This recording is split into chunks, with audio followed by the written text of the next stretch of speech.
Un-American Acts.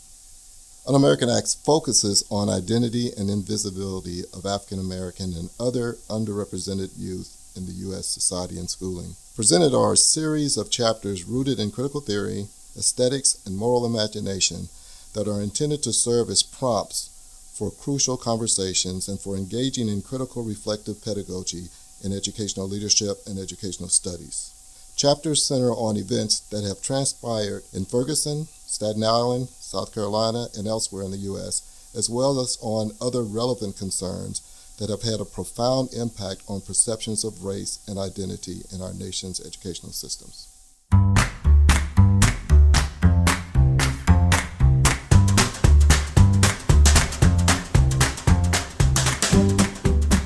Book Lovers Unite. I'm Demethius Jackson, and you're listening to the Chapter 1 podcast. The greatest stories ever written all begin with Chapter 1. In each episode, our guest authors will share their first chapters with you. On today's episode, we have Dr. Cornell Thomas, a professor of educational leadership at Texas Christian University, TCU, in Fort Worth, Texas. Today, he'll be sharing his book entitled Un-American Acts. This is a very interesting time in our country right now. Racial tension is perhaps as high as it's been in years, and we're facing a presidential election of epic proportions. So Dr. Thomas's book is very timely, and it begins right now.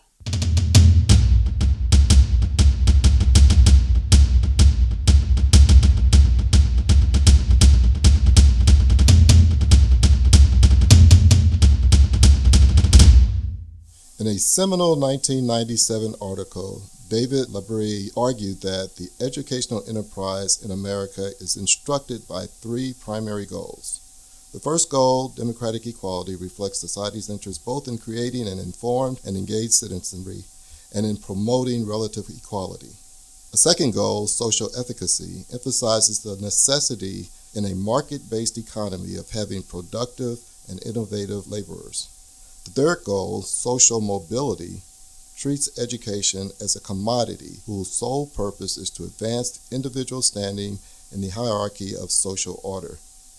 The first two goals further the public interest, while the third goal unquestionably characterizes education as a private good, the virtues of which are selective and differential rather than collective and equal.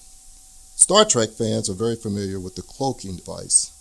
For those that are not aware, the Klingons, once an archenemy of the Federation, would cloak their starships in order to gain strategic advantage over the enemies before attacking. However, in order to fire upon their enemies, Klingons were required to uncloak and therefore become visible for all to see. Over time, the Federation's starships began to find ways to detect Klingon starships even while they were cloaked. Once uncloaked, all could clearly see the challenges before them and take action to successfully meet those challenges. Often issues of inequality and discrimination are cloaked. Inequality and discrimination are often cloaked with descriptions of differences among and between human beings as less than. These well-developed and internalized socially constructed beliefs inform our thinking and guide our actions. Regarding differences in this way provides the justification needed for some of us to treat one human being better than another. It also cloaks the truth, resulting in pathways of life full of steep hills, slippery slopes, and seemingly insurmountable barriers for many individuals in our world. The results are socially constructed ways of life that provide privileges for an elite few while vilifying others. Attempts to correct these inequalities, these inequities, have led to actions such as the 13th, 14th, and 19th Amendments to the Constitution, Executive Order 10925, the Civil Rights Act of 1957 and 1964, the Voting Rights Act of 1965. Scholars have addressed many of these challenges of inequity through research leading to publications, presentations, and workshops focused on, for example, multiculturalism, diversity, sensitivity, anti-racism, and white privilege. Yet the very same challenges of the past continue to be part of our nation's narrative, which seems counter to our true, at least espoused, values. Our goal is to offer a new approach. We will share a different approach to discuss, uncloak, and pave new pathways that will move our great nation towards the promise that we are all created equal and endowed by our Creator with certain inalienable rights, including the pursuit of life, liberty, and happiness. Our approach focuses on uncloaking un-American acts that counter our espoused values. I want to take this moment to share with you a few amazing things that I've discovered. If you're listening to this podcast, then I'm assuming you listen to podcasts in general. And if so, you really want to check out The Art of Charm, AOC with Jordan Harbinger.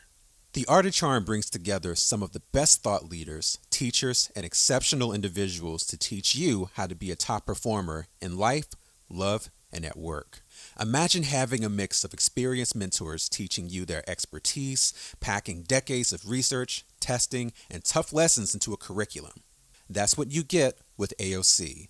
I highly recommend this podcast for both men and women. I guarantee it will change your life. Be sure to listen to their show on iTunes or wherever podcasts are streamed. And for all of you aspiring writers out there, specifically in the Dallas-Fort Worth area of Texas, if you're looking to take your writing to the next level, then the DFW Writers Workshop is for you. The DFW Writers Workshop helps and encourages North Texas writers of all genres and experience levels to produce professional quality writing suitable for publication. I've personally been involved with the DFW Writers Workshop for over a year, and these guys are amazing. Their weekly Wednesday meetings are held in Euless, Texas, and they have not missed a Wednesday since they began in 1977. I'm talking sun, rain, snow, sleet, hail, holiday, doesn't matter. They are there. And if you want to take your writing to the next level, you should be there too. Get in touch with the DFW Writers Workshop at their website, dfwwritersworkshop.org. Once your writing has reached publication, it's a good idea to have an organization behind you. And what better organization than the Texas Association of Authors? Texas Authors, as it is often abbreviated, is the only organization in Texas whose focus is to promote authors within the great state of Texas itself. The association leverages the knowledge and expertise of many of its different authors to help promote others within the world of reading and writing. As a nonprofit organization, Texas Authors relies on strong relationships with individuals, other nonprofit organizations, and publishing companies to help establish a presence in both local and statewide events. Utilizing technology, social media, and the knowledge of its members, Texas Authors gives you a unique advantage within an already competitive marketplace. Learn more about the Texas Association of Authors on their website at books.txauthors.com. Today, I'm sitting here with distinguished guest, Dr. Cornell Thomas, Professor of Educational Leadership at TCU. How are you doing today? I'm doing fantastic, thank you. So your book was recently published, correct? Yes, this past January. What does the title Un-American Acts refer to? For example, are you referring to contradictions in traditional American beliefs, such as equality and freedom for all? Or is there another meaning? Well, that is the meaning in a sense. Some of the other authors are involved in writing about white privilege, social inequality, diversity, and through a conversation we were having one day, we realized that those words shut people down. As soon as they hear those words, the conversation is over, their listening is over. And yet, when we continue to talk about those kinds of actions, we began to realize all of them were un-American. They were all against the un-American creed. And that maybe this pathway might be a way to get people to listen more. So Un-American Acts was a collaborative work. Who else was involved in its creation? Well, there were three other people in particular that were very involved in it. One is Chuck Lowry, who is an assistant professor at the University of Miami. And then Dr. Anthony Walker, who is the director of student success for Tarrant County College and kind of a surrogate son. Carolyn Hernandez, Dr. Carolyn Hernandez, who used to be my chief of staff at Jarvis Christian College, and then my Fervent Action director at Oklahoma State University, who is now the director of Access at Southern Methodist University, and then myself. Police shootings, sexism, gay rights, and social activism are filling media every single day. Do you feel that people are perhaps tired of hearing about inequality and discrimination? Yeah, I think that they're tired of listening to those particular words. I think that we need to change the words to more positive ones, including access, success, inclusion. Those kinds of words I think will get people to at least listen more and then say, oh, by the way, what about these people? I also think that we need to get away from the notions of race and culture because they, again, create generalizations about people that just aren't true. The notion of culture has been, I guess, dumbed down to a set of identifiers about a certain person. So I used to use this example. If I decided that I knew the 10 best ways of dealing with a female and decided to use those 10 best ways as a way to have a relationship with my wife, how far would they go? You know, those generalizations, oh, they get emotional. That's what we do when we talk about culture. We say the black person, and then we have these 10 things about a black person or whatever, and we've got to get past those things. You know, I'm not just black. I am black, and sometimes I'm more black than I am at other times. But I'm also a father. I'm also a professor. I'm also a number of other things. And for you to categorize me in that way really just makes me invisible. It's interesting you say that. I've dealt with similar situations myself. Either I'm too black for some or not black enough for others. Or an Oreo. Yeah. So I've been accused of that many times. Yeah, exactly. We need to talk about people and use their names to personalize the journey. So, in a sense, not necessarily stopping the conversation, but changing the vocabulary, or should I even say the language that's used in the conversation? Yes, and the mindset from the negative aspects of what we're not doing to more of a futuristic, imagining the possibilities of what could happen if we did these certain things. You're a professor of educational leadership at TCU. What exactly is that? Well, there are two different strands of that. My first tenure here was as an assistant and then associate and full professor of educational leadership for K-12 education. These last 4 years, I've been a professor for higher education leadership. So what I do now is prepare individuals who want to be leaders in colleges and universities. What I spend most of my time doing is not talking about a set of skills, but really helping you to understand who you are, creating more depth in who you are, looking at the actions from your thinking, the actions that emerge from who you are, and making adjustments on those things as needed. Speaking of TCU, you've developed a number of programs that promote inclusiveness and diversity among the students. What does some of that entail? We had a number of initiatives. The major initiative was the Community Scholar Program. But part of that initiative was just not bringing students from different areas or different backgrounds to the university, but also creating opportunities for them to share their identities on campus, to help other students realize that these students were just as smart, just as brilliant, and had just as many gifts as anyone else. Their presence on this campus was not just a gift to them, it was a gift to the entire community. If we were to live up to our mission of being global leaders, we needed to be able to understand that all people are people. And the best way to get past those stereotypes is to have experiences with those people. We also had a number of opportunities to have workshops with faculty to show how they could include notions of diversity and inclusion within their coursework across any discipline without diminishing the content that they wanted to teach within their disciplines. We reached out to the community where at certain points TCU was now an option for all kinds of students. We had record numbers of students of color applying at TCU beyond the Community Scholar Program at one point. I mean, that's similar with my school, with American University. Is it? Yeah, it's in a very wealthy part of town. It now, is. Keep in mind, I was born and raised in D.C. my entire life. Mm-hmm. So, when folks were telling me, you should go to Howard and have the black experience, I'm like, I am the black experience.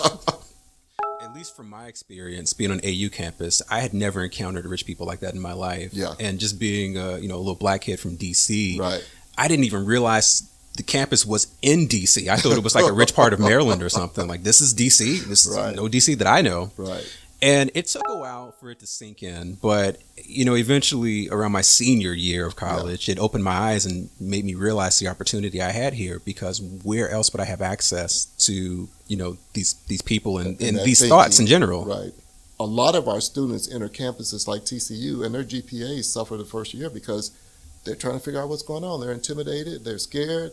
We've got to change that. You're just as good as anybody else. That's why I talk about identity. Who are you? And don't let other people shape that. You're in charge of that. With the current climate in the country right now, when we're thinking about the election, the things that we see on TV, Yes. the riots, the violence, do you see that in any way affecting your students here on campus or the folks that you interact with? Well, I make it a point with my students to make sure they address those issues. And as a matter of fact, in talking with my coworker, we talked about the need to address those issues more specifically within our doctoral program. And so we've created a course that I'll teach in the fall called Democracy in Higher Education. How do we help these individuals who will be working with future students prepare them with more of a global understanding of politics? Right now, if you would listen to a number of the student affairs people on this campus, they would present more of a conservative viewpoint. I think that students need to hear all points of view. Absolutely. In order to make up their own minds. You would be amazed at the conversations we have on the golf course about the current politics and the current issues that are going on. We have differences of opinion, but we all listen to one another. Right. Yeah. And that's what's important. It is. You can have those differences of opinions. I don't agree with all of my readers. Exactly. I don't agree with, my writer colleagues. Right. But at the end of the day, we're still people and we still respect each other. And so the different opinions don't get in the way of our friendships, our relationships. And the point is we can all learn from one another. Absolutely.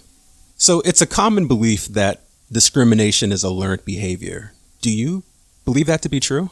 Absolutely. I believe that all of us grow up with a set of values, and those values help make us think that we're really good people. And when we see other people with different values, we think of them as less than. And then it's easy then to categorize them and then treat them in different ways, which is the equivalency of discrimination. And all of us do it. All of us do it. I remember reading last year that the human mind can only process a certain amount of relationships. Yes. I think the number was like around 140, something like that, in the hundreds. And so anyone that's not listed or tagged in the mind as a relationship isn't a real person to you. So you don't have that empathy that you normally would. So when a person cuts you off in traffic, per se, you would kill that person, Right. not realizing they're just a regular human being just going on about their lives. Absolutely. Anyone that you don't attach a name and a personhood to, it's very easy to think negative of them and to discriminate against them because they're no longer human.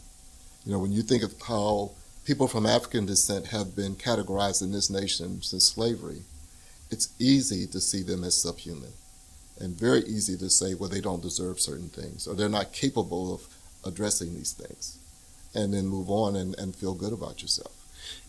I hate to bring up the name Trump, Yes.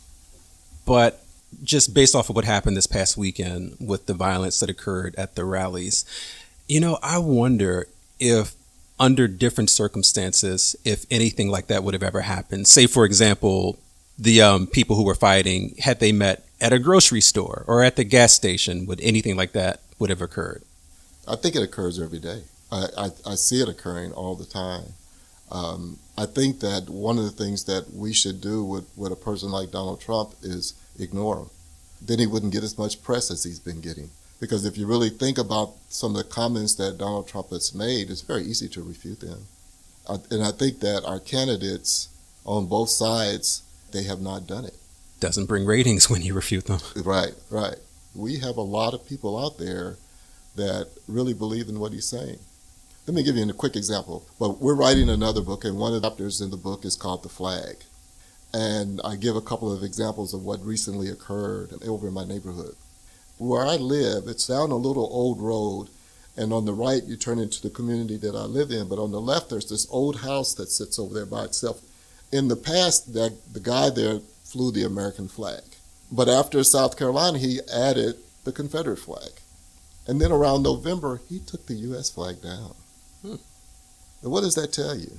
And there are a lot of people that are siding with Trump who really think the same thing. They want to take the country back. What are they taking it back from? Well, there's one thing they're saying, this color will never again serve in that office as president, because I've heard a lot of East Texas people say that to me. Oh, no. Absolutely. It's un-American. So are there some simple ways for educators to help students and their communities to become more socially aware, sensitive? And I know earlier you did mention the words that we use. Well, I think that we have to take the approach of the glass being half full. We've got to ignore what the media tells us about our kids. And we have to let them know their voice, how powerful they can become. It's not a falseness. It's there within them. But all those negative messages get through to them all the time. We've got to be the source of the positive messages. And then help them to find that voice, find their identity, and then make it a powerful identity within our country. Mm-hmm. And so it's a constant discussion about who you are as an individual instead of what somebody's trying to tell you to be. It's something that you're not even aware of You become those older. Are subliminal messages. Those are subliminal messages that attack you all the time. Mm-hmm. And if somebody doesn't help you bring it to the fore, you just react. That was the reason why I decided to write what I call self-help fantasy. Yeah, So morals and life lessons disguised as wizards and magic, because my mother was a teenager when I was born. Yeah. And she was pretty much a child when I was a child. Right. And she did everything she could to, make ends meet and to provide for me. But there were a lot of times where, the only thing I had were my TV shows and my books. Exactly. And, now that I'm older and I see kids who are pretty much coming up the same way that I did, I can relate and I understand fully that they're being influenced by the music they listen to, right. and the shows they watch, the right. movies they watch, and the books they read. Well, see, that's the one thing, though. The one thing that helped me more than anything when I was young was books. It opened the world to me. It opened possibilities to me that I would never have even imagined living in the neighborhood that I lived in. So, we've got to get kids more interested in reading. I write self-help fantasy in hopes that the ones that do choose to read have something that can help them. It will help them. One year, I think back in 1990, I was working with, we had a principal at Dunbar sixth grade center who said she couldn't control her sixth grade boys. So we told her, give us your 20 worst boys and we're going to come over every week and work with them. And we used this comic book from these guys whose mother used to be the librarian where I was principal. These comic books were called Brother Man. But it was a superhero, and they went through all these things. And first of all, the principal said they can't read it because it's at the 8th grade level. But because they found so much interest in it, and because we connected to their communities, those kids learned to read. They became leaders on campus and began to develop who they were, right. Not reacting to what other people said they were. Yeah. I believe children do read, especially these kids nowadays. It may be in the form of text messages and memes. So long as they're reading things that are, like you said, positive. They're more reinforcing of positive things than the negative images that are out there. Absolutely. Even some rap is great, but some rap just kind of puts you back, Oh, man. That's another conversation right there. My jaded relationship with rap music. I hear you. I love it and I hate it. So getting more back into the book, what do you say to people who proclaim that they're tired of being politically correct and, may even be offended with a title like Un-American Acts? I think that they need to quit acting as if you can't say what you need to say. We need to create environments where you can have those rich discussions and still leave out and shake hands. And they do occur. They do exist. There's nothing wrong with arguing and crying and whatever, but still know at the core, we're all talking about building a better country, building a better community. Have you written any other books or essays on the subject of equality? I've written about 10, 12 books. Oh, wow. And all focused on notions of equality and equity and in particular in our public schools. Okay, so where can readers find you and those books online? You can probably go to Amazon and a number of them will come up. They're all over the place. And in essays, part of my job is you publish or perish. So I have about maybe 125, 30 manuscripts that have been published. Well, Dr. Thomas, this was a very awesome and enlightening conversation, and I'm glad to have you on the show today. Well, I appreciate it. I look forward to hearing it. Thank you. That concludes another episode of Chapter 1. I hope you enjoyed it. As I mentioned last week, I'm going to be introducing a new segment called Words on the Street. I'll basically be wandering around the city with a microphone and just stopping random people to ask them what they're currently reading. I don't know what to expect, but I'm sure it'll make for a good time. Thanks once again to all of my authors and all of my listeners. Until next time.